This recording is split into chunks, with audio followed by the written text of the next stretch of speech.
So I would like to welcome everybody, and I'm extremely happy to be here once again in Beaumont, and I'm also very happy to see that so much work has been done to build lots of things here, and I would like to thank Lama Rinchen and her team, who seems to be working very hard.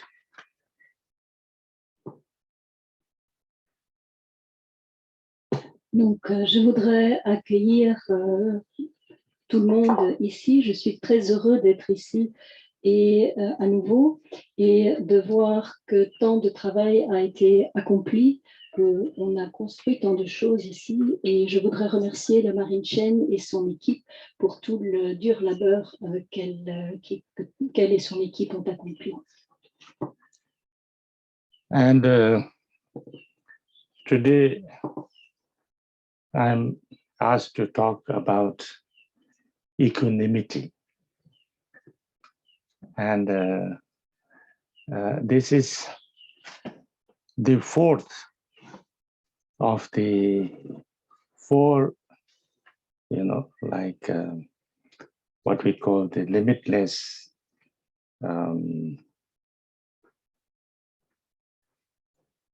what can I say? Limitless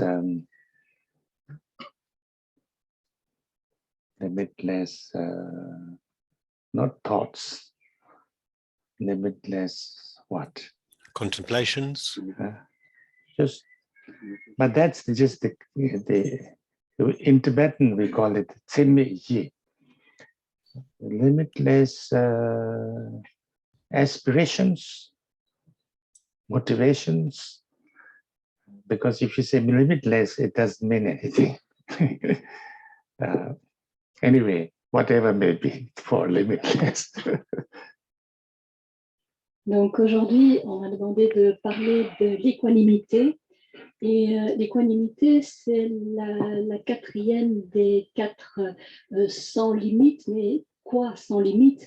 Ce n'est pas vraiment, on traduit ça en général par les pensées, mais ce n'est pas vraiment ça. Le mot tibétain reflète plutôt l'aspiration ou la motivation. Mais peu importe, on peut appeler ça les quatre sans limite.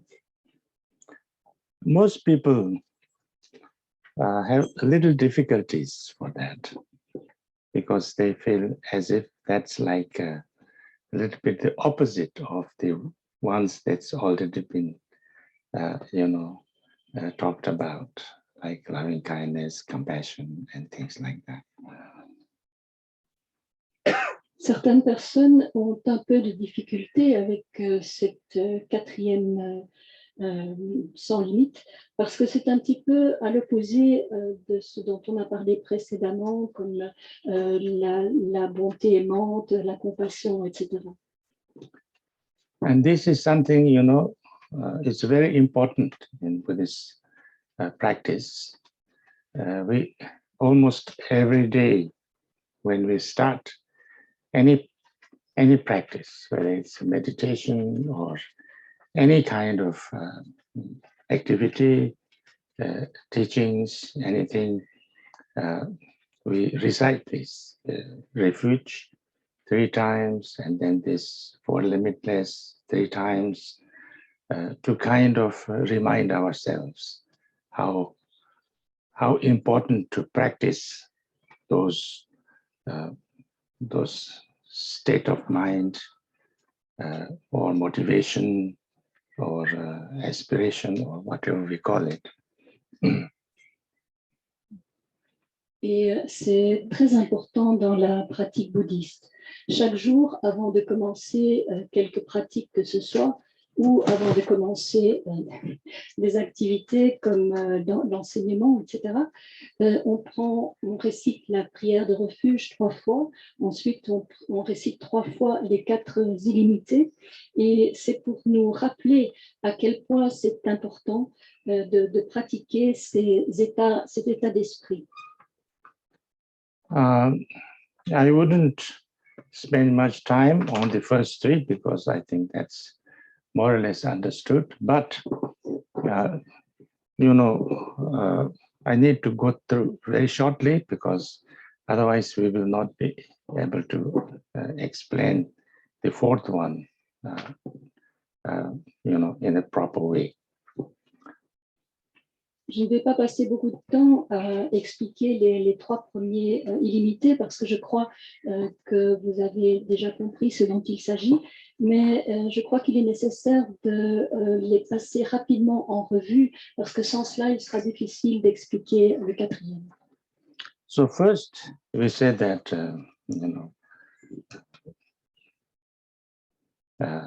may all beings have happiness and the causes of happiness.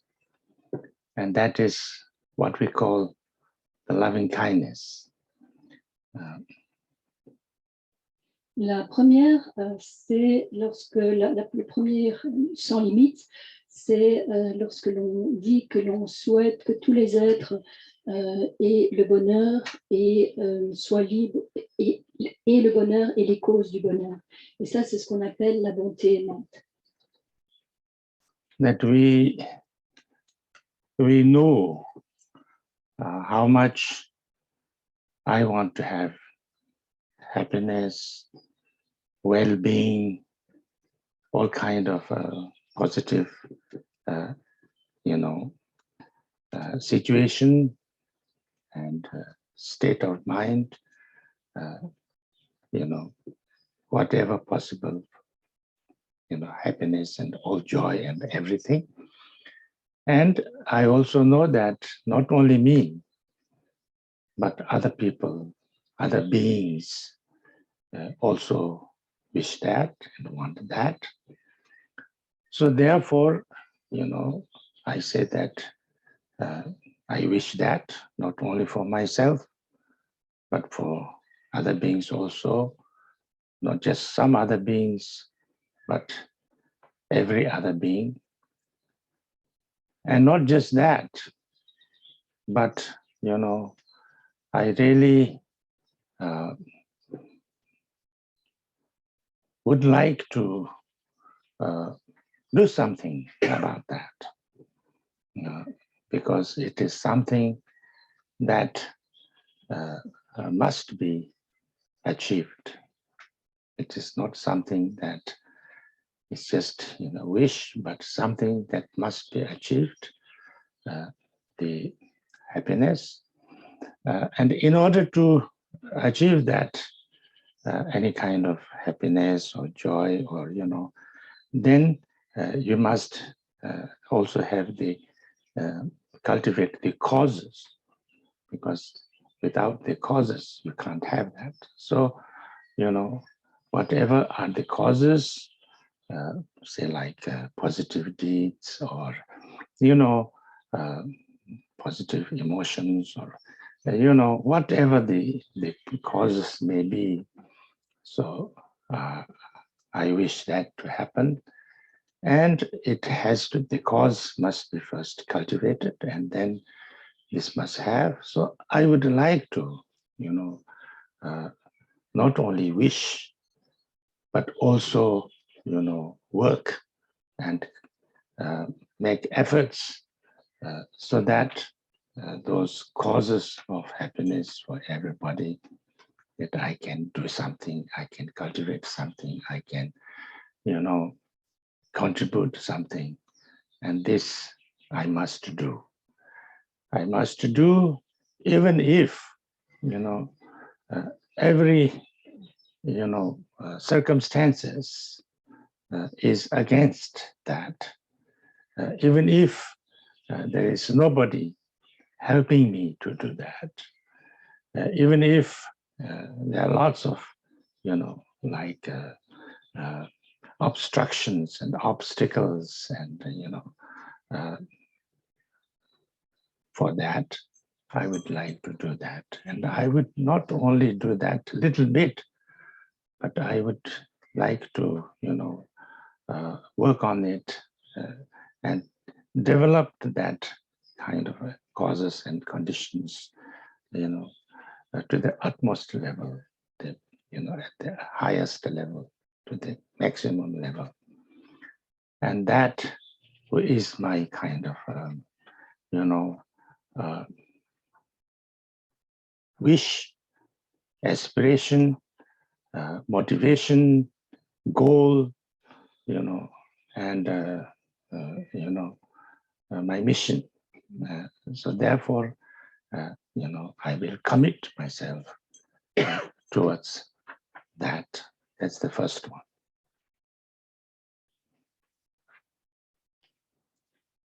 Et donc, la première, c'est donc la bonté aimante. Et nous savons, chacun d'entre nous sait que c'est ce qu'il veut. Nous voulons tous être heureux, avoir tout le bien-être possible, tout ce qui est positif, des situations positives, la joie, tout ce qui est bon et bien pour nous. Mais pas seulement pour nous-mêmes, nous savons que tous les autres êtres souhaitent la même chose. Et donc, c'est la raison pour laquelle nous souhaitons ce bonheur, et non seulement pour nous-mêmes, mais aussi pour les autres, et pas seulement pour quelques êtres, mais pour tous les êtres. Et non seulement ça, on souhaite également que ça se réalise, de faire quelque chose nous-mêmes pour que cela se réalise. Ce n'est pas seulement un souhait, c'est quelque chose qui doit être accompli. Et afin d'accomplir cela, on doit en cultiver les causes.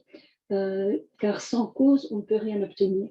Donc, toutes les émotions positives, les actes positifs, tout ce qui est la cause du bonheur, nous souhaitons le cultiver, faire un effort pour pratiquer cela, pour que cela se réalise, contribuer à ce que cela se réalise. Et nous nous engageons à le faire, même si les circonstances sont contre nous, même si personne ne nous aide, même si nous rencontrons beaucoup d'obstacles et d'inconvénients. Et nous nous engageons à le faire non seulement un petit peu, mais à le développer le plus possible jusqu'au plus haut niveau. C'est donc notre souhait, notre aspiration, notre motivation, notre but, notre mission, et nous nous y engageons. So then, why I do not, have the causes of happiness and the happiness all the time, because I have I've created and I've cultivated the causes of suffering and pain and problems. So not only me, but all the samsaric beings have also that, have created and cultivated and hold on to and cannot let go and cannot get rid of the causes of suffering.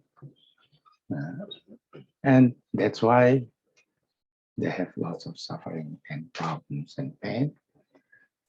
So therefore, I wish, I want that everybody be free from,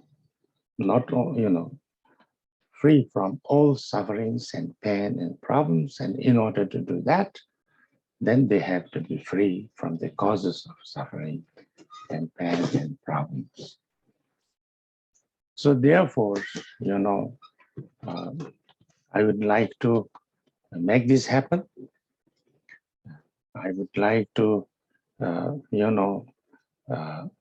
work towards that, whether it will take however long whether there are lots of, obstacles or, difficulties or things like that.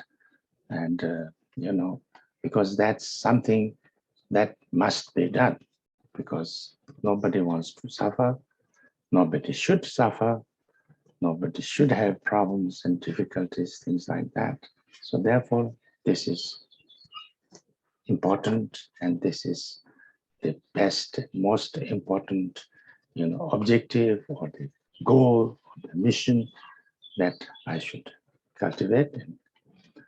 And now this feeling is called compassion.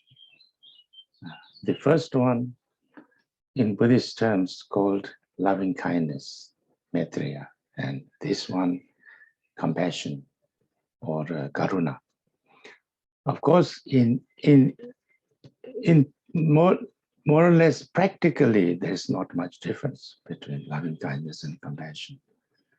But if you try to find, if you want to define, then these are the differences.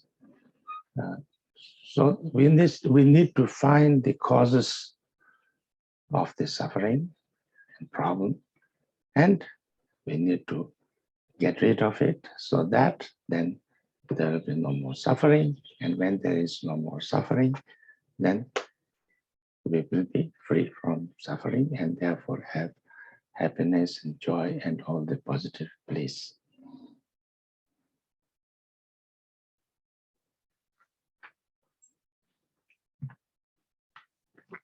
Et donc, pourquoi est-ce que je n'ai pas tout le temps les causes du bonheur?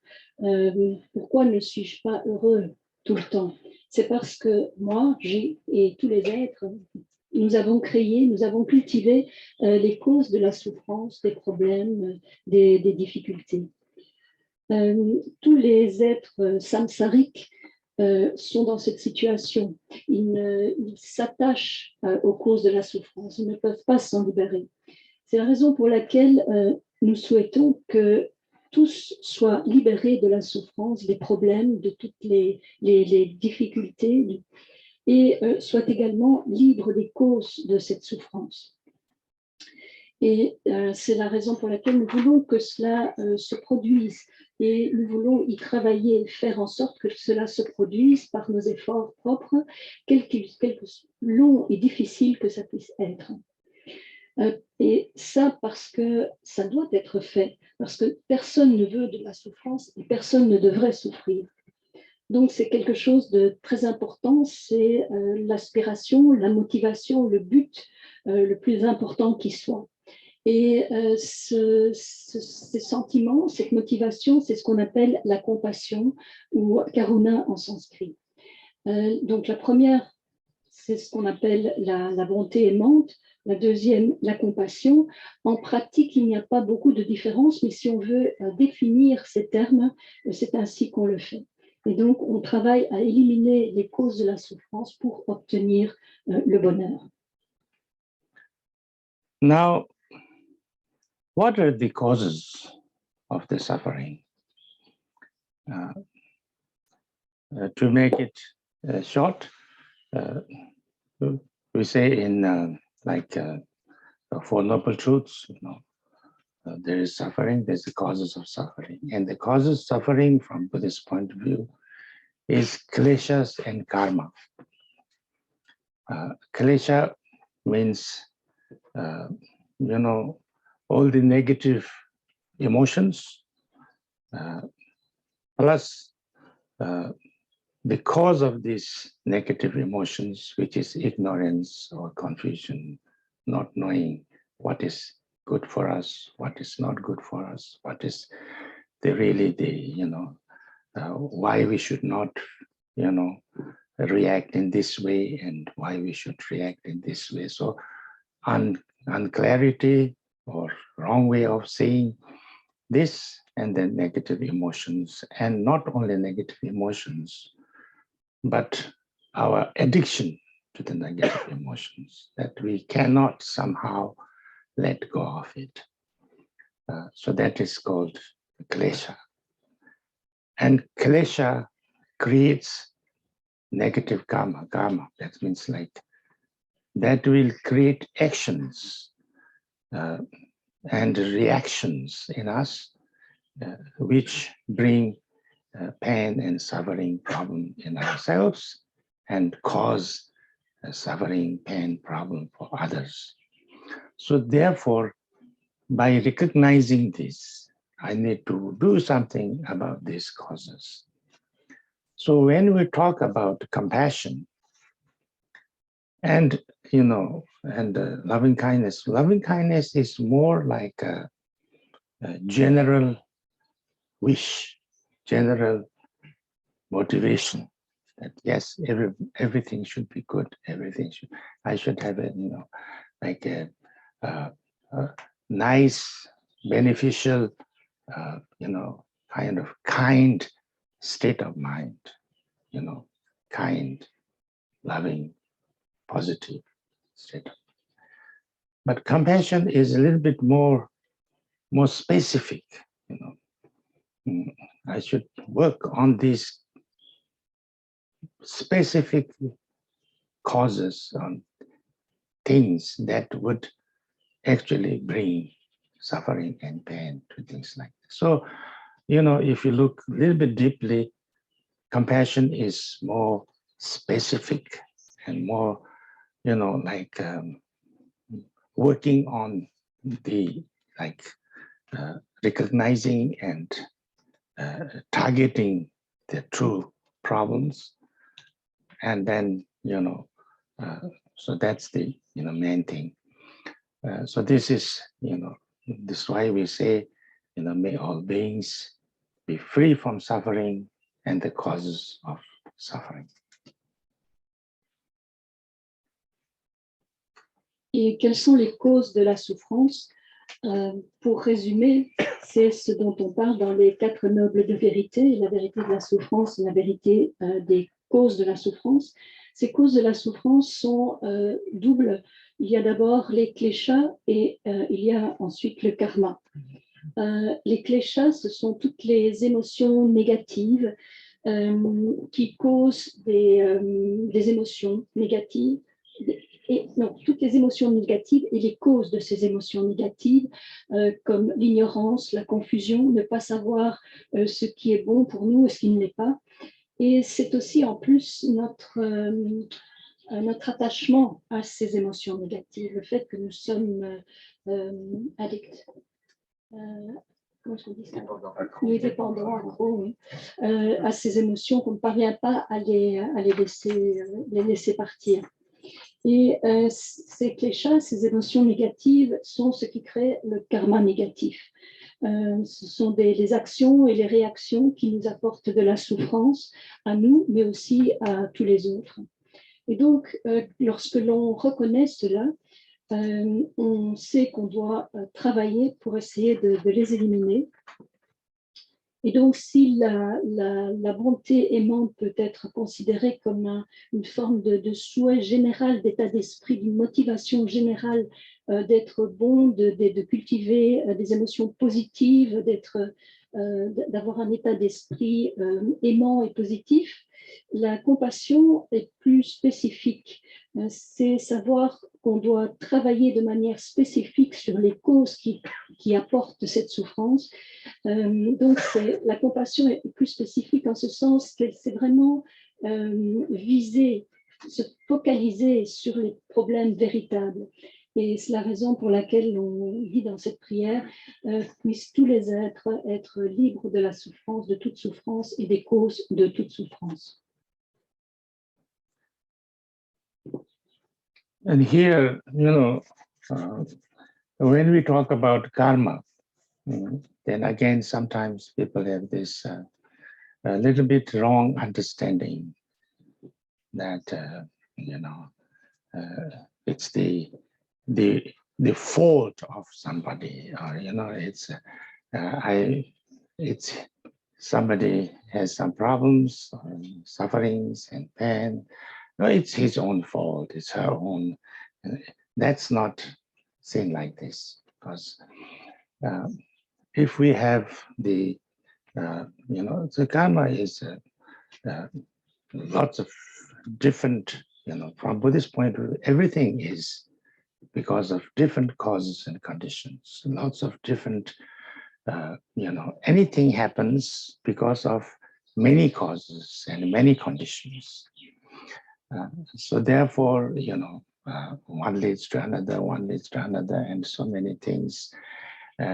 So therefore, things happen like that. It's not because of my fault. It's not because of somebody else's fault. It's because of all these different causes and conditions come together. But if somebody can be totally free from klesha, then, one can be free from the samsaric state of mind. And then slowly this, the karmic imprints, the karmic kind of conditioning, it doesn't go like this, but karmic conditioning, and then all kind of, different causes and conditions can be changed. And the habitual tendencies, habitual tendencies is regarded as very, very deep, and it's like addiction. It's like we are so used to doing that. Even if we understand that this is not the way, it's not, we should not, and it is cannot totally like just immediately. So there's lots of things that needs to, practice and training and work and things like that. So this is something I think we need to understand, because and also sometimes people think, and people have this misunderstanding very very strongly. I don't know where this comes from, but sometimes people say that that if somebody is having a problem or suffering, oh, he should be allowed to have suffering, because then he or she will purify their karma, and therefore it's better to let them. That's never any in Buddhist teachings. It's totally wrong, because it's not that if you suffer, you only purify your karma. Even if you suffer, you can actually accumulate more karma, because karma is more, not only things that you experience, but more your emotion. So if you suffer, you have you can feel pain, you can feel anguish, you can feel anger, hopelessness, all kind of negative emotions, and that creates actually much more negative karma than So therefore, to help somebody to purify karma is to try to give them as less suffering, as less pain, and more love and more kindness and more comfort, and try to free them from any kind of negative and experiences and feelings. That's the way to help. So this, I think, I just wanted to mention this, although it's not really connected with this, but because there, even now, even yesterday, I had some questions at Rigpa kind of regarding this. So, yeah. Et lorsqu'on parle du karma, beaucoup de gens ont une vision erronée de ce dont il s'agit. Ils voient le karma comme la faute de quelqu'un. Mais Et donc, si quelqu'un a un problème, si quelqu'un souffre, ils disent « Ah, mais c'est sa propre faute ». Mais ce n'est pas cela, ce n'est pas comme ça qu'il faut comprendre les choses.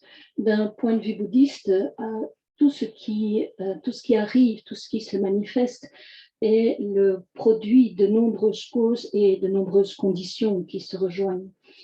Et donc, on ne peut pas dire que quoi que ce soit uniquement ma faute ou uniquement la faute de quelqu'un d'autre.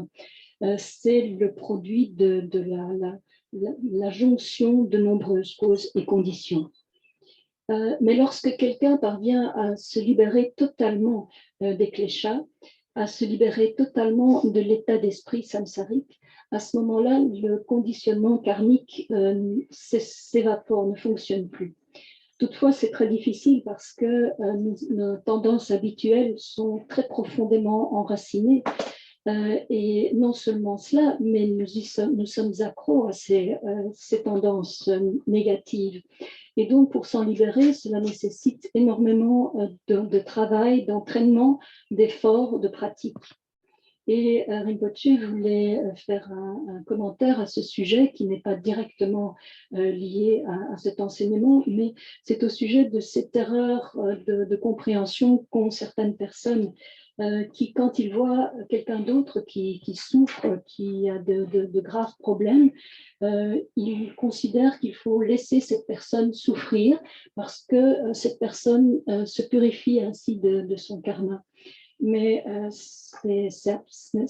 on trouve ça nulle part dans les enseignements bouddhistes, ce n'est absolument pas vrai. Et en fait, quand on souffre, cela ne veut pas du tout dire que l'on purifie, que par sa souffrance, on purifie son karma.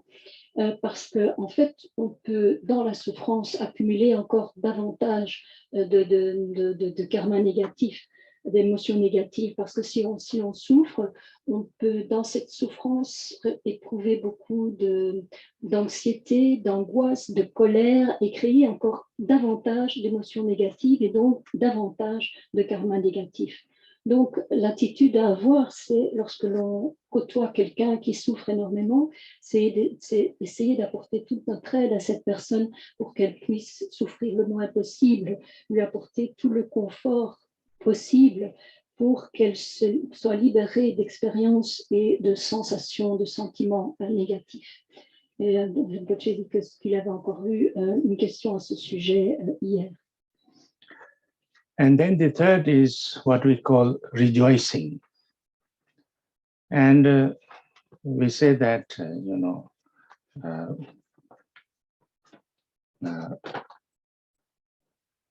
Samyé Devato Division Tembachi, Dunga Travasi. Dunga may be Devatam Batam Mandavachuchi. May all the sentient beings be never separated or never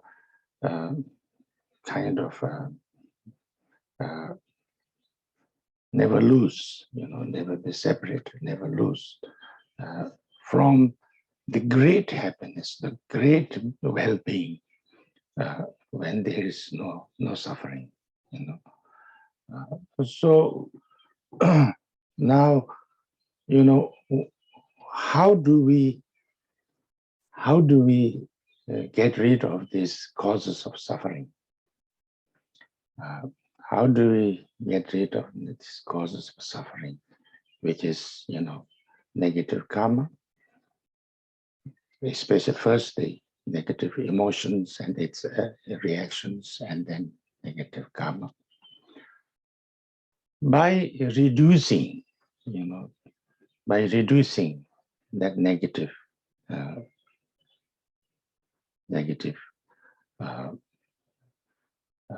emotions and habitual tendencies, and by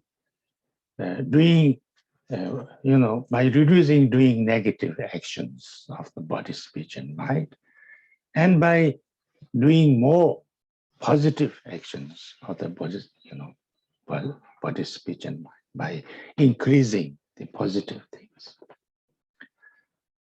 Now here, this is something important, that Buddha said that one of the most important ways of increasing positive action is rejoicing.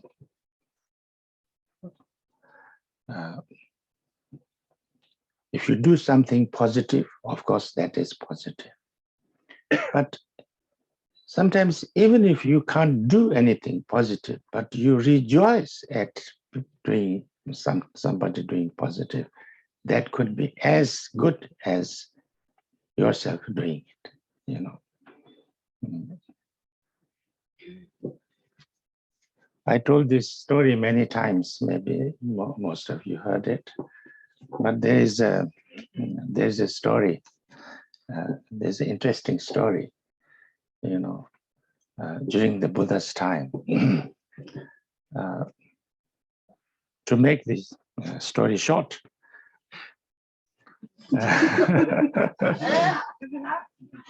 there was the king,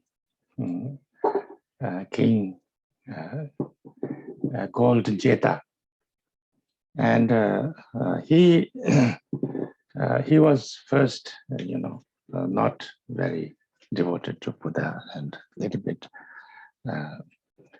anti-Buddha. He was following his, you know, Devadatta a little bit. But then he became devoted because Buddha's sponsor, you know, this, what is it called? You know, this,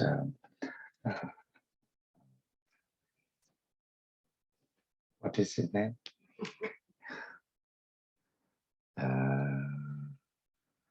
You know, Gome season. Huh?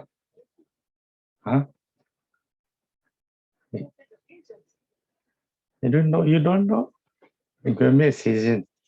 Gome season. What was his Sanskrit name? Anathapindika. Anathapindika. Oh, you must know. He was a very important person in, you know, in Buddhist history, Anathapindika. I'm not going to talk about him too much, but, you know, Anathapindika wanted to offer Buddha a very, very beautiful, you know, forest for him to live and also to have his, you know, like his monks and everything, practice, meditate and things like that. And he was searching all over the places, but, you know, he found one which was perfect. It was really, there were trees and there was lawns and there were like flowers and ponds and, you know, all very nice. But unluckily, it belonged to the prince. So he went to the prince called Prince Jeta and asked him, you know, can you please sell this place to me because I want to offer it to Buddha. Prince Jeta was not devoted to Buddha, but he's kind of his rival, you know, his cousin. And so he didn't want to sell him. So he said, okay, I can sell him, but, you know, you fill the whole ground with gold coins. And then I will sell you. So the Anathapindika was very rich. He just did that. He kind of covered the whole ground with gold coins and then he bought it. And then not only he bought it, but he called it Jetavana. Jetavana means Prince Jeta's forest. And he says, I offer this to you, but this will be called Jetavana because it actually belongs to the Prince Jeta. So when he heard this, the Prince Jeta became very inspired. You know, what kind of a person is this? You know, I didn't want to sell it, and therefore I I quoted the impossible price. He not only paid that, but he still calls it by my name. What kind of person is this? Then he wanted to also see the Buddha, and then he met Buddha, and then he became very impressed by Buddha, and then he became Buddha's student. And then he was doing lots of supporting things, like, in one time he did, he was sponsoring the summer retreat, 3 months, he was providing food and clothing and medication and everything for only not, the Sangha, but also everybody who was around, even beggars and everybody. And at the end of it, then, he asked the Buddha to say a few words of dedication. When he asked, this, the Buddha said, by whose name should I make the dedication? By the name of the person who sponsored this, or by the name of the person who actually accumulated a highest positive deed from this? And he was confused because he was the sponsor and he should get the highest positive, accumulation of merit. But he said, okay, please dedicate by the name who accumulated the highest positive karma from this. And then when the time came, Buddha mentioned the name of a beggar, old lady who was just a beggar sitting at the gate and just taking things. She never helped in any way. She never contributed to anything. She was just, only receiving. And then he said, by the name of this, and then all other people who have contributed, so I dedicate, and we all dedicated for the best of. So all kind of things. And then everybody was confused. I said, how can this be? Why Buddha is mentioning her name? Because she didn't do anything. And is he going mad, senile or whatever? So they asked, Buddha's assistant, the Kungawa, Ananda, because Ananda could ask any question and Buddha has to answer, because that was the condition he asked for when he became his assistant. And then Ananda asked Buddha, why is like that? Buddha said, yes, but that is because she was rejoicing. Then he explained, he said that, this lady was not doing anything practically to help, but she was really, truly rejoicing that, this Prince Jeta is doing so nice things, so positive things, so good things. So I'm really, really happy. And she wished very well. And she had no negative feeling about anything. She was completely rejoicing. So because of that, she was actually accumulating lots of positive, positive karma. And of course, Prince Jeta, he was doing very, very nicely. He didn't have any negative, emotions or anything like that. He did everything perfect, but he had a little bit of pride. He was thinking, I'm doing really the best way, and I should be doing the best way, and nothing should go wrong. And yes, I am actually doing something very good, and I'm sure nobody else could do so well, kind of things like that. So Buddha said that because of that little pride, his accumulation of positive karma was slightly less than the beggar. So therefore, I mentioned this. So it's like that, from Buddhist point of view, if you rejoice anybody's positive actions, achievements, anything good, that is actually, that doesn't mean that you should not do. Of course, you should do also. But if there is no reason why we should not rejoice, because that doesn't cost anything, rejoicing, and it makes us feel good. It makes others feel good. It's actually encouraging and promoting the positivity. So therefore, we should, this is the third, limitless aspiration, that we should very much rejoice. Opposite of envy or jealousy, because usually, most of the time, many people, if somebody has achieved something good, has done something great, is having something nice, instead of rejoicing, we feel a little bit jealous or, envy or unhappy.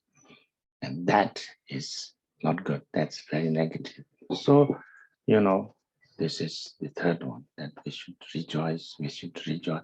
Because if we rejoice, then we would follow them. If, we would follow positive people, positive action, positive, if somebody is doing something really good, we join them and we support them and we encourage them, and then that could, make it much more higher and better and stronger.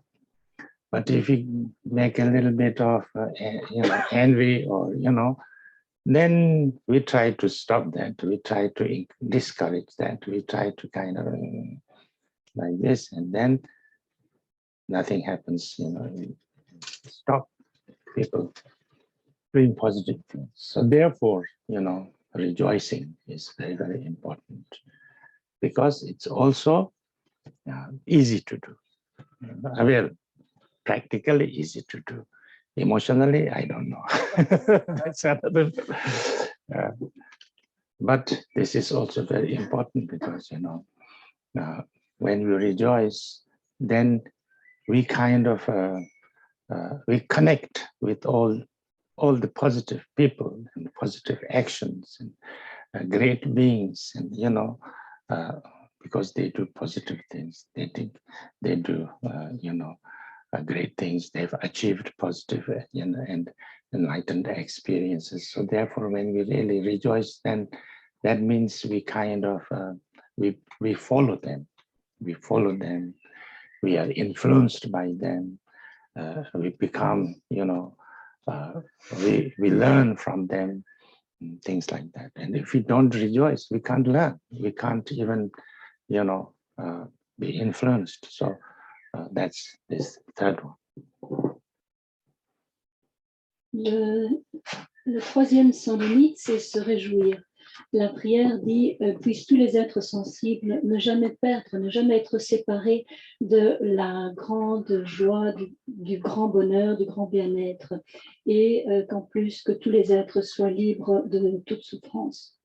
Et comment est-ce qu'on se débarrasse et qu'ils soient libres de toutes les causes de la souffrance? Et comment est-ce qu'on se débarrasse des causes de la souffrance, c'est-à-dire, comme on l'a vu précédemment, des émotions négatives et du karma négatif?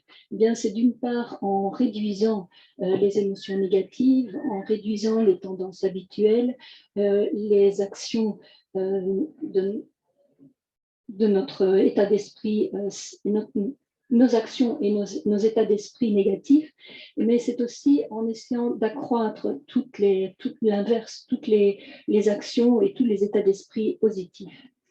Et le Bouddha a dit qu'une façon très importante d'augmenter nos actions positives, c'est de se réjouir. Même si nous sommes dans une situation qui ne nous permet pas d'accomplir des actes positifs, le simple fait de se réjouir d'actes positifs accomplis par d'autres personnes peut être en soi extrêmement positif. Et il y a à ce sujet une histoire qui s'est passée du temps du Bouddha. Du temps du Bouddha, il y avait un roi, le roi Jeta, mais il ne suivait pas le Bouddha. Il était il était assez proche du cousin du Bouddha, Devadatta, qui était toujours un petit peu à lui mettre des bâtons dans les roues, à l'empêcher.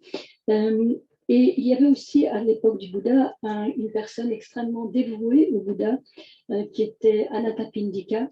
Il était très riche et extrêmement dévoué. Et un jour, il voulut offrir au Bouddha un terrain parfait pour qu'il puisse s'y installer. Et il a visité plein d'endroits et finalement, il a trouvé l'endroit idéal avec, il y avait une forêt, il y avait des grands prés, des fleurs, des lacs. C'était très beau. Le problème, c'est que cet endroit appartenait au roi Jeta. Et il alla trouver le roi Jeta et lui demanda pour acheter le terrain. Mais comme le roi Jeta n'était il savait que c'était pour l'offrir au Bouddha, et comme le roi Jeta n'était pas très favorable au Bouddha, il a posé une condition qu'il pensait qu'Anathapindika ne pourrait pas remplir. Il a dit, je te vends ce terrain au prix de le couvrir entièrement de pièces d'or. Mais comme Anathapindika est très très riche, c'est ce qu'il fit. Donc il a obtenu ce terrain et il l'a offert au Bouddha. Et non seulement il a pu acheter le terrain du roi Jeta, mais au moment de l'offrir au Bouddha, il l'a appelé la forêt de Jeta. Et quand le roi Jeta a entendu ça, il s'est dit non seulement j'ai essayé de l'empêcher de l'acheter, je lui ai demandé un prix exorbitant, mais en plus maintenant il donne mon nom à ce terrain, donc il a été assez impressionné. Et ça lui a donné envie de rendre visite, de connaître le Bouddha personnellement. Et en allant le voir, il a été frappé par la personnalité du Bouddha. Il s'est mis à le suivre et il est devenu un de ses disciples. Et à partir de ce moment-là, il a sponsorisé énormément d'événements, notamment une retraite d'été de 3 ans. Qu'est-ce que je raconte ? De 3 mois, les 3 mois d'été. Et donc pendant ce temps-là, le roi Jeta fournissait la nourriture, le logement, enfin les vêtements, tout ce qui était nécessaire aux moines et au Bouddha. Et donc, il accumulait ainsi un grand mérite. Et à la fin de la retraite d'été, il a été question de dédier le mérite de cet événement.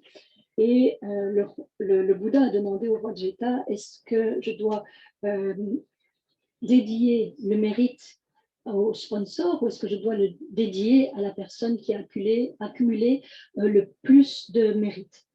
Et le roi Jeta, qui était en son fort intérieur persuadé qu'il était les deux, a dit à celui qui a accumulé le plus de mérite. Et il a été très étonné d'entendre le Bouddha dédier le mérite tout d'abord à une mendiante qui était à l'entrée du terrain et qui n'avait absolument rien fait pendant toute la retraite d'été. Et donc, il est très surpris, on se demandait est-ce que le Bouddha n'est pas devenu un peu fou, qu'est-ce qui se passe? Et ils ont envoyé Ananda. Ananda était le cousin du Bouddha et aussi devenu son assistant personnel à la condition expresse de pouvoir lui poser toutes les questions et que le Bouddha lui réponde. Donc, beaucoup de questions de l'assemblée, de l'assistance passaient par Ananda puisque le Bouddha ne pouvait pas refuser de lui répondre. Et donc, les gens demandèrent à Ananda des explications pourquoi est-ce qu'il avait dédié le mérite à cette vieille mendiante. Et le Bouddha expliqua que pendant tout l'événement, pendant tout ce qui s'était passé. Cette mendiante n'avait certainement rien fait, mais elle s'était réjouie d'une façon très pure de tout ce qui se passait. Elle était vraiment très heureuse de tout ce qui avait été fait pour le Bouddha et pour ses moines. Et donc, elle avait accumulé un très grand mérite. Bien sûr, le Rojeta avait également accumulé un très, très grand mérite, mais il y avait une toute petite souillure dans ce mérite, c'est que malgré tout, il ressentait un certain orgueil, une certaine vanité en se disant c'est quand même moi le sponsor, je suis quand même, ça a de la valeur ce que j'ai fait. Et donc, il y avait une infime émotion négative dans toute son accumulation de mérite, et c'est la raison pour laquelle le Bouddha a d'abord mentionné le nom de cette mendiante avant de mentionner le sien et de tous les autres participants qui avaient permis la réalisation de l'événement. Et donc, cette troisième incommensurable est très important parce que cela montre qu'en se réjouissant de ce que font les autres de positif, cela nous fait nous sentir bien nous-mêmes et cela nous fait accumuler beaucoup de positivité. Et ça nous force aussi, on a tendance à ce moment-là à encourager, à soutenir les actions positives des autres. À l'inverse, quand on éprouve de l'envie ou de la jalousie, c'est ce que la plupart du temps les gens ressentent quand ils voient que quelqu'un a accompli quelque chose de très positif ou qu'il a acquis un bien ou quelque chose de bon ou de bien. En général, ce que les gens ressentent, c'est de l'envie. Et ça, c'est très négatif. Parce qu'à ce moment-là, quand on a la tendance qu'on aura, c'est d'essayer de stopper cette personne, de lui mettre des bâtons dans les roues. Alors que si, au contraire, on se réjouit du bien fait par autrui, eh bien, on établit cette connexion avec des gens positifs et aussi avec des grands êtres, avec des êtres éveillés. Et c'est donc peut-être, c'est donc vraiment très, très important pour se laisser influencer, pour apprendre aussi. Parce que si on éprouve de la jalousie et de l'envie, on n'apprendra strictement rien. En plus, se réjouir est facile, du moins pratiquement, peut-être qu'émotionnellement c'est plus difficile, mais au niveau pratique, c'est quelque chose de facile à faire. Then the fourth one, which is the actual subject,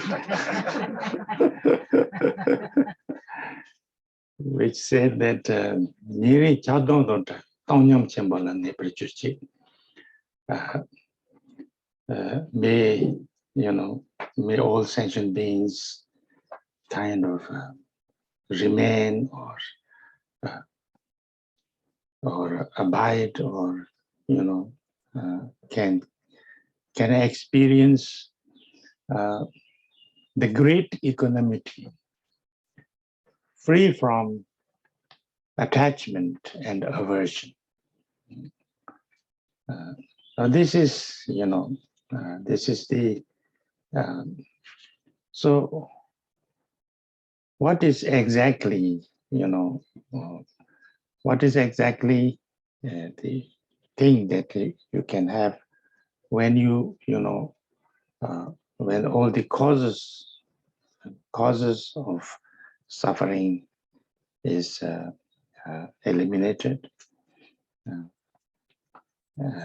and how that is when one does not have to react with aversion and attachment, because all our negative emotions and all our what can you say, kleshas can be more or less included in this action of aversion and attachment. Something that's not nice, I don't like it, it's very bad, I don't want it, I have to get rid of it. Something that I like, I must have it, I must get it, I must run after it. If our mind is in that way, either running after something or running away from something, and have this aversion and attachment, that is our state of mind, then we are samsaric beings. And that brings all our negative emotions, and that, creates all the problems and sufferings and pain, and also karma. That's because of that. And if we have to, free from that, then,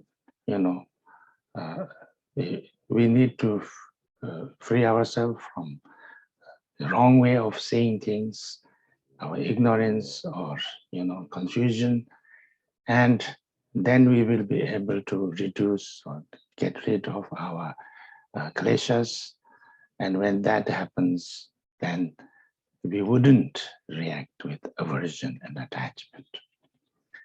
And when we do not have to react with aversion and attachment, then there is nothing but compassion, kindness, rejoicing, and the pure, open, compassionate, loving kindness, and clarity.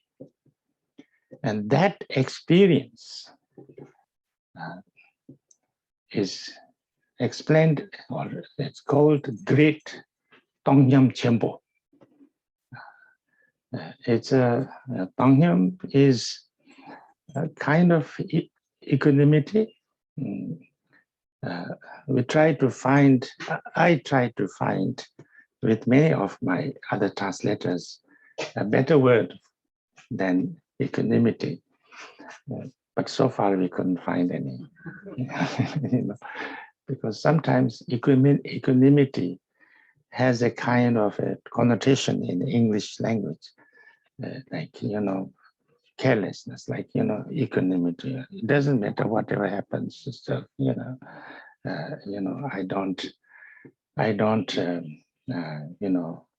I don't like not having what we call like if you feel equanimity, you can't be kind, you can't be compassionate, that kind of idea, sometimes. But this is something important to understand this, because without explanation, maybe people can't get it from the words. So great equanimity, that's why maybe they joined the word great. Great equanimity is going beyond aversion and attachment. So therefore, it's not, something that we have no attachment, but loving kindness and compassion, no aversion, but clearly wish that every being be free from suffering and its causes. Very clear, Now this can happen only, if your mind is,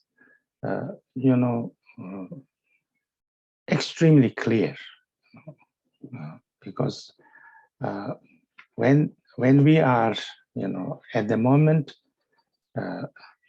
we want something, we love somebody or something, it's very difficult without getting attachment. It's not easy, as long as we love something or somebody, we also get attached. As soon as we don't want something or we don't get, we feel it's not good, we have an aversion. And that is because we are, we can't understand things very clearly. We can't, we have some kind of limitations in our way of reacting. Now, if we can go beyond that, then it's great equanimity. And when great equanimity is very much like we sometimes talk about, non-dual, which is also very difficult to understand. We talk a lot about non-dual, but it's not really very easy to understand because we cannot experience non-dual. So it's a little bit like that, and great equanimity is many times in the sutras is kind of equalized to the experience of an enlightened being, like Buddhas or great arhats and things like that. Because for that, a person who has that experience, then, even if somebody is, your worst enemy and that is really hating you and trying to, you don't feel, you don't feel any hatred or any anger or any negative feeling, but as much kindness and compassion. If somebody who is very much like you and you like them and very much you love them, but you are not attached to that. You don't want to hold on to that. If somebody is you're the most loving person and that person wants to leave you, very good. It's okay. You don't have to be attached to that, or so therefore, this kind of great equanimity is the greatest peace.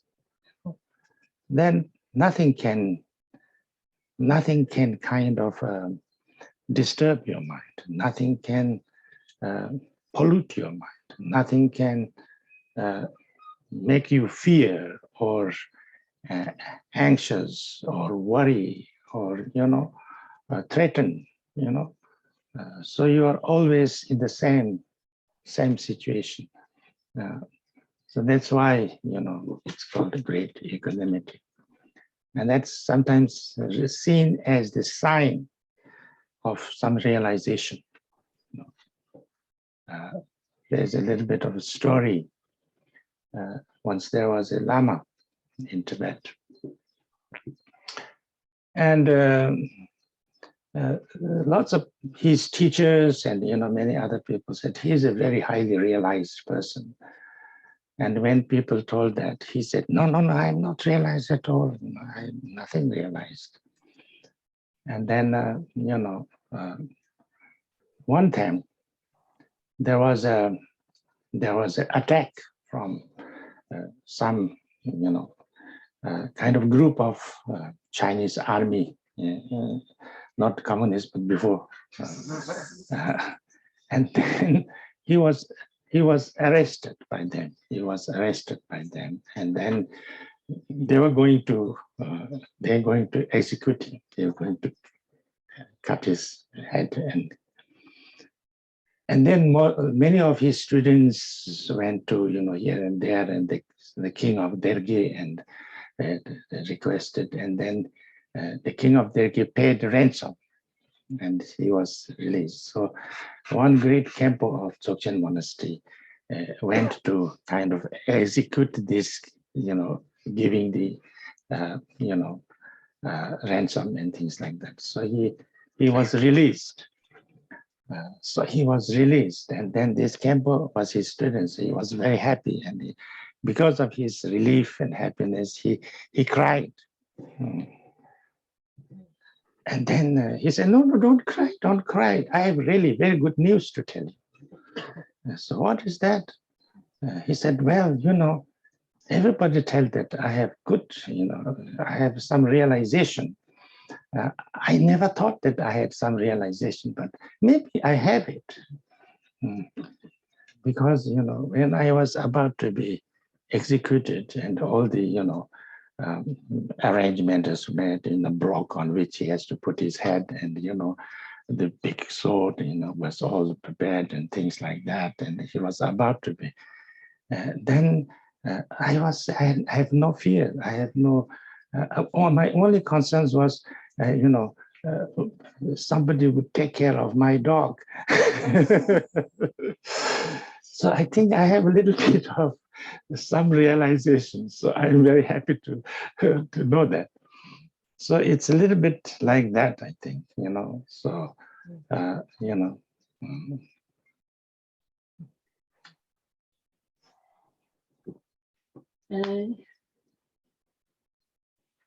Oui, je pensais, on avait commencé. Le quatrième, c'est donc l'équanimité. Et la prière dit puissent tous les êtres sensibles demeurer, faire l'expérience, avoir la grande équanimité et être libre de tout attachement et de toute aversion. En fait, lorsque toutes les causes de la souffrance sont éliminées, qu'est-ce qui se produit? Eh bien, on ne réagit plus avec aversion et attachement. Parce qu'en fait, toutes nos kleshas peuvent être incluses dans l'aversion et l'attachement. Tant que l'on considère que ce qui est mauvais, on doit s'en défaire, on doit le fuir, et tant qu'on considère que tout ce qu'on trouve bien, on doit l'obtenir et on court après, tant qu'on a cet état d'esprit dans lequel on fouille toujours quelque chose, on court toujours derrière quelque chose, eh bien, nous avons de l'attachement et de l'aversion, et nous sommes donc dans un état d'esprit, c'est l'état d'esprit des êtres samsariques. C'est cela qui crée toutes les émotions négatives et qui crée toutes nos souffrances et tout le karma négatif. Pour s'en libérer, pour nous libérer de cette... Il faut à ce moment-là nous libérer de la façon erronée de voir les choses, il faut nous libérer de l'ignorance. Et lorsque l'on aura éliminé les kleshas, à ce moment-là, on ne réagira plus avec aversion et attachement. Il n'y aura plus que de la bonté et de la joie, une compassion pure et ouverte, très claire. C'est cette expérience qu'on appelle la grande équanimité.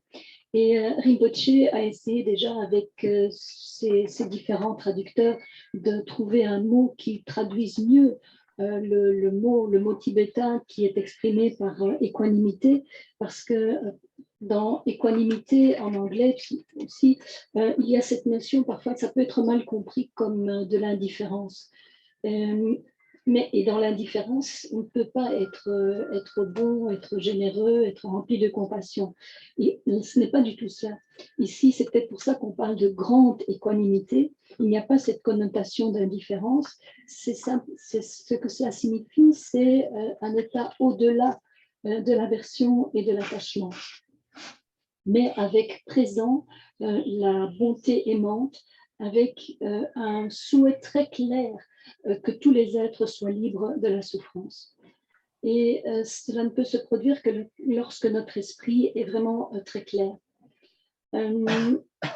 Actuellement, quand nous aimons quelque chose ou quelqu'un, nous ne pouvons pas le faire sans qu'il s'y mêle de l'attachement. De même, lorsque nous ne voulons pas quelque chose, lorsque nous considérons quelque chose de négatif, automatiquement, cela génère en nous de l'aversion.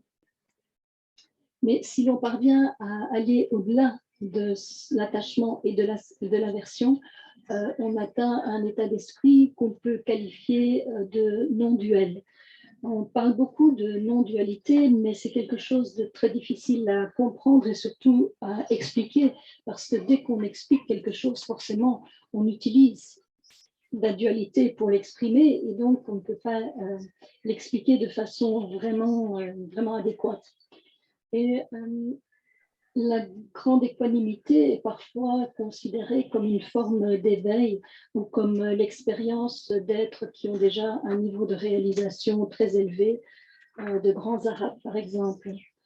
Et lorsque l'on peut être confronté à son pire ennemi et n'éprouver aucune colère, aucune haine, mais qu'on n'éprouve que de l'amour et de la bonté, et quand on aime quelqu'un et ou quelque chose, mais qu'on n'éprouve pas d'attachement, que si par exemple on aime quelqu'un beaucoup, mais qu'à un certain moment il s'en va, ça ne nous pose pas de problème. À ce moment-là, on a réalisé cette grande équanimité. C'est donc une grande paix, parce que plus rien ne peut nous déranger, plus rien ne peut polluer notre esprit. Nous sommes libres de tout souci, de toute anxiété, de toute peur. Et cela, c'est souvent considéré comme le signe d'une certaine réalisation. Il y a à ce sujet l'histoire d'un lama au Tibet, et beaucoup de gens le considéraient comme une personne hautement réalisée, mais lui-même niait toujours, disait non, non, je n'ai aucune réalisation. Et un jour, il y a eu une attaque de Chinois, d'une armée chinoise, mais ce n'est pas à notre époque, c'est dans le passé. Et il a été arrêté, et il était sur le point d'être exécuté. Tous ses disciples se sont rendus auprès du roi du Dergué, et le roi du Dergué a réussi à racheter sa vie, à payer la rançon et à le libérer. Et quand il a été libéré, il s'est mis à pleurer, et ses disciples lui disaient non, non, ne pleurez pas, c'est une excellente nouvelle, etc. Et puis le lama a dit, mais en fait, ce que je pleure parce qu'avant on me disait toujours que je n'avais aucune réalisation, et je suis convaincue de n'en avoir aucune, mais après cette expérience-ci, peut-être que j'en ai quand même une toute petite, parce qu'au moment où j'allais être tuée, où je voyais autour de moi l'habit pour une forme d'échafaud, les armes, tout, j'étais proche de la mort. Ma seule pensée, ce n'était pas du tout pour moi-même, mais je me demandais qui allait maintenant pouvoir s'occuper de mon chien. Donc, peut-être que j'ai quand même une petite dose de réalisation. Et donc, cela, c'est ce dont on parlait là, c'est la quatrième, sans limite, la grande équanimité.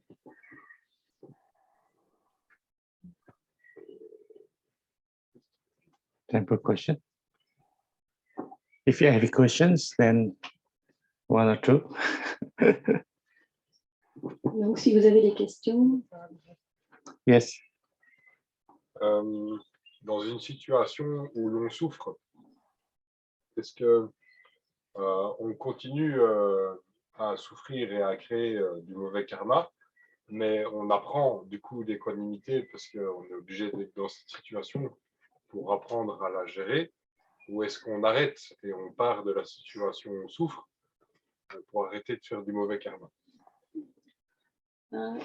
If we are in a situation when we suffer a lot, and if this suffering creates bad karma, what do we do?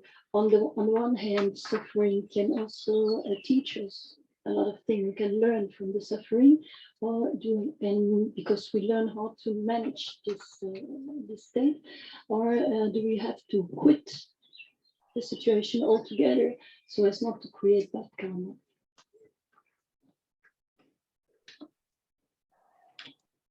If you have suffering, then if you can take it as something from which you can learn, then you also bring a meaning to that suffering. You have somewhat transformed that suffering because it has become something that can teach you something good. Yeah. So therefore, it is you are using the suffering in a better way, in a good way. So it's a good. But if you can do something to get rid of that suffering, then it's very good, because there is no need to learn from it. You don't have it. You can learn even without suffering. Yeah. So that's also good. So, but there are lots of problems, lots of sufferings anyway people have. Yeah. And people have suffering, ourselves, we can have suffering. we can also see others suffer, So therefore, there are lots of sufferings that there are too much suffering actually. I think it's good that if there is no suffering.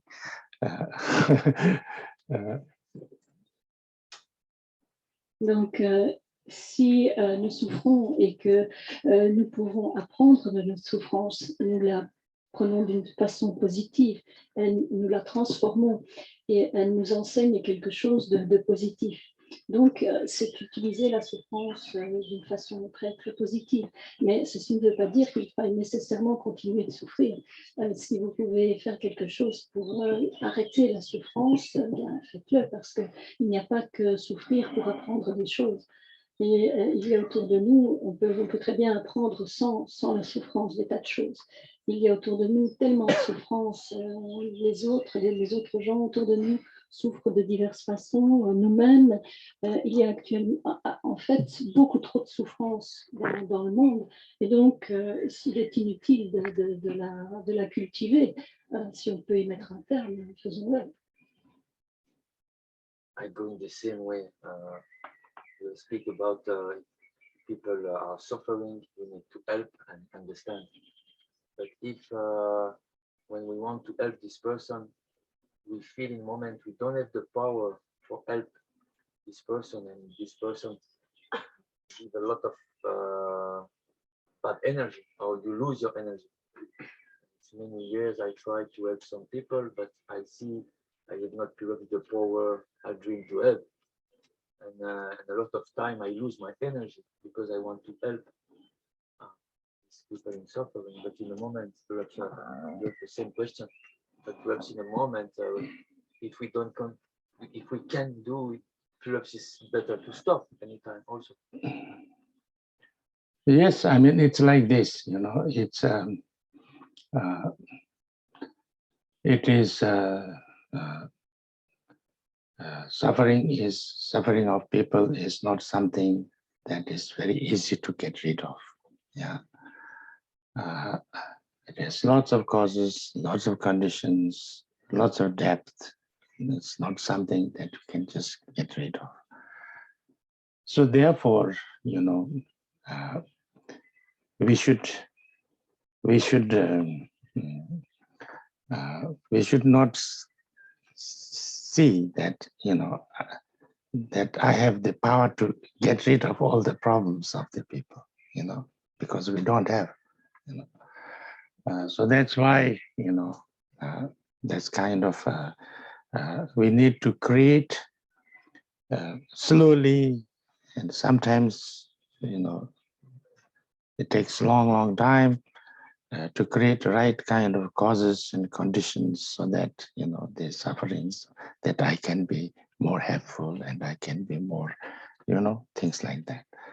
So therefore we have to see at our level what can we do. Maybe we can do a little bit without harming ourselves. We can be a little bit less, but do something.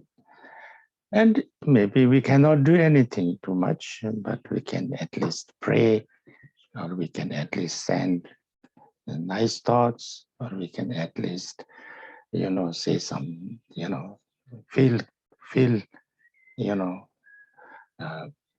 feel positive, give some kind thoughts, and there are lots of things we can do. Not getting exhausted ourselves, or not totally also. But, if we can try, that's very good, And when we try and we try to help, that doesn't mean that will solve the problems, It depends on lots of things. So if we have that understanding, that I will do something to help, but it's not that I will be able to get rid of all the problems. If I have that understanding, then maybe I have less kind of burden, less less negative, you know. I don't get that much exhausted, or that much, you know, negative feeling. So we have to see what can we do, you know, sometimes more, sometimes less. But if in a moment we feel we can help, we need also to think about ourselves. Yeah, why not? In a moment. Yes. It's always like this. They say that, you know, if there is something we can do, and if I do that, it is good for the person that you do for, it's good for you that you do it, then you should do it. Yeah. And sometimes this situation, even if people ask you to do something and you think about it, it's neither good for that person nor good for you, then don't do it. Yeah. It's not that you have to do everything that everybody asks. And then sometimes there's something you can do. They ask me to do, and you think there is, you know, it might help a little bit, but it harm you a lot.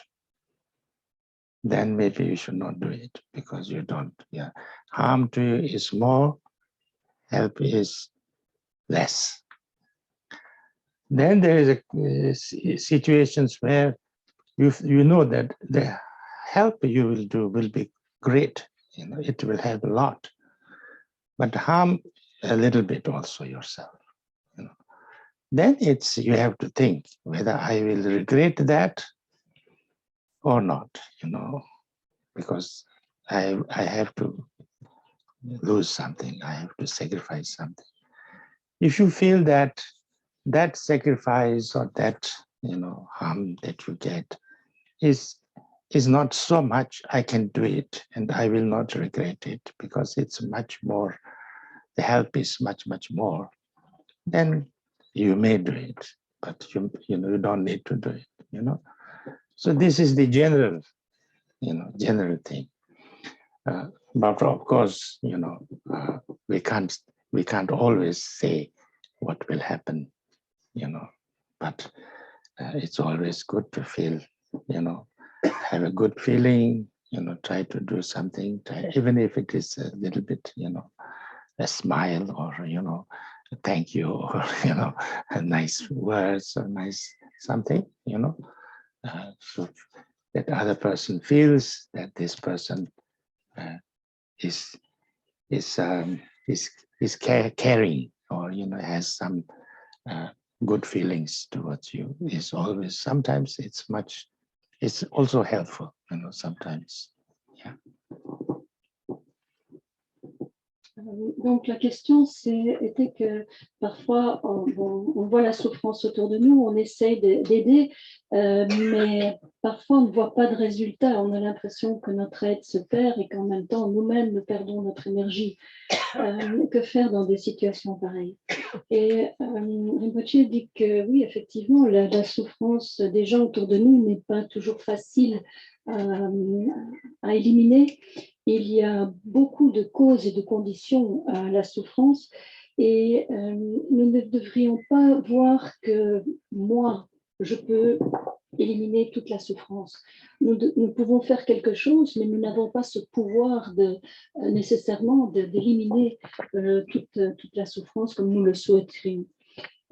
Parfois, les conditions doivent être créées petit à petit. Parfois, ça peut prendre du temps pour que notre aide puisse avoir un résultat positif, que nous puissions réellement aider autrui. Ce qu'il faut faire aussi, c'est un petit peu voir son propre niveau, à quel niveau on se situe, ce qu'on peut faire. Peut-être que nous pourrons vraiment faire quelque chose pour aider autrui, mais peut-être aussi que nous sommes dans une situation où nous ne pourrons pas faire grand-chose. Mais au moins, nous pouvons prier, se ressentir de l'empathie, donner à cette personne qui souffre nos pensées positives, nos pensées d'amour. Et si l'on fait cela, bon, c'est déjà fort positif. il ne s'agit donc pas de se sentir épuisé, mais d'essayer de faire ce qu'on peut à son propre niveau. Et il faut aussi bien comprendre que lorsqu'on essaye d'aider quelqu'un, d'éliminer, d'alléger sa souffrance, cela ne veut pas dire que l'on va réussir à résoudre le problème. Parce que le problème de cette personne, sa souffrance dépend de tant d'autres choses. Et donc, il faut avoir, quand on se met dans une situation d'aide, se dire, voilà, je veux aider cette personne, mais peut-être que je n'y parviendrai pas, et ça ne dépend pas nécessairement de moi. Et avec cet état d'esprit, on sera moins épuisé quand on est quelqu'un. Et il y a aussi, le Rinpoché ajoutait aussi que dans une situation, il y a 4 cas de figure. Soit quelque chose, une action qu'on peut faire pour aider est bonne pour la personne qu'on veut aider et est aussi bonne pour nous-mêmes. Dans ce cas, c'est clair, il faut la faire. Parfois, quelqu'un nous demande de l'aide, mais ce n'est ni bon pour la personne qui nous le demande, ni bon pour nous. Alors, c'est clair également qu'on ne doit pas accéder à la demande de cette personne. Et dans d'autres cas, la situation est plus complexe. On peut avoir une demande d'aide et l'aide qu'on pourrait fournir ne fournirait que peu de solutions, que peu de soulagement à la personne qui la demande, mais par contre, ça nous nuirait beaucoup. Dans ce cas-là, il n'est pas conseillé d'aider parce que ça va nous nuire plus, ça va nous mettre dans cette situation d'épuisement-là. Mais parfois, ça peut aider la personne et ça peut nous nuire un peu. Donc, c'est à nous, à ce moment-là, de voir ce qu'on est capable de donner sans le regretter plus tard. Et ça, personne ne peut le dire que soi-même. C'est difficile, effectivement, à juger. Parfois, les situations ne sont pas vraiment claires et nettes. On ne sait pas non plus ce que notre aide va pouvoir apporter à la personne. Mais déjà, ne fût-ce qu'un sourire, qu'une parole positive, ça peut déjà apporter à l'autre beaucoup de positivité, beaucoup de soulagement. Et donc, à voir. Sometimes, the Buddhists, because they believe in, life after life and long kind of things, they also like, if you, there's some people have lots of problems and you cannot do anything, then you know that you can't help there, then you do something else, something positive, like something that's positive, that like doesn't matter whatever. And then, you dedicate that I did this positive things, so I dedicate that because of this power of this positive action that I'm doing, this person will soon get, circumstances and things like that. So this, all the, the creations, the causes and conditions of this suffering will, get rid of, and then that I may be able to help this person, things like that. So there's lots of things that, people do like that.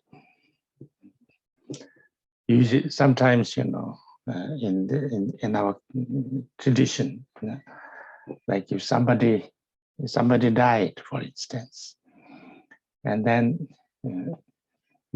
I say, for that person, I will do this positive thing, I will do this positive thing, or I will stop doing this negative thing, like many times, like somebody died, and then, like for instance, somebody died, and my father, he stopped smoking, for instance, or something like that. And then, but sometimes they're also a little bit, a little bit, what can you say? Once somebody died, and everybody made some things like that. My aunt has a husband, a Khenpo. So I asked him, did you make some promise? He said, yes, I made a promise. What did you make? I said, I will not kill tigers.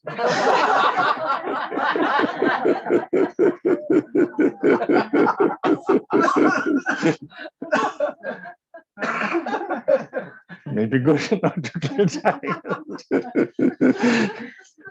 But I think he was never going to kill tiger anyway.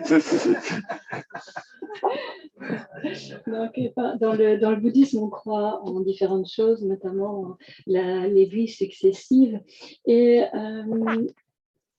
parfois, on se dit que quand des gens ont beaucoup de problèmes et qu'on ne parvient pas à les aider, eh bien, on peut faire quelque chose de tout à fait autre, une bonne action, tout à fait indépendante de cela, mais en dédier le mérite à cette personne en pensant que les effets positifs de cette action positive eh bien, va permettre à cette personne, on souhaite que ça permette à cette personne d'avoir de meilleures circonstances dans sa vie, de se libérer, d'être libéré de la souffrance.